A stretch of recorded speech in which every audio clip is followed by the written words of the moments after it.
What does a humanoid robot need to move like a human? That's simple. Joints that generate and control force. This is where our planetary gear actuators come into play. They make sure joints like the hips, knees and shoulders get moving. But how exactly do these actuators enable lifelike movement? Welcome to a new episode of Tech Bytes. Each actuator consists of electronics, a motor and a gearbox. In this case, a planetary gearbox. The electronics supply the necessary power, which the motor transforms into rapid rotary motion. However, speed alone isn't enough. The gearbox converts this high speed into powerful torque at lower speeds, giving the robot the strength it needs for every movement.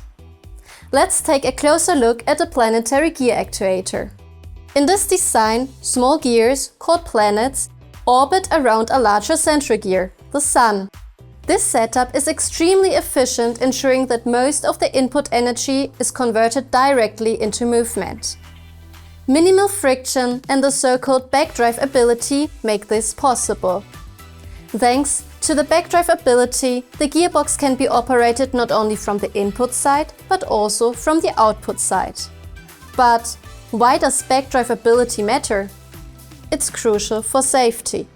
If the robot falls or unexpectedly interacts with humans, highly backdrivable joints can more easily reverse the rotating direction and distribute forces evenly, preventing damage. Instead of gears breaking under strain, everything remains intact.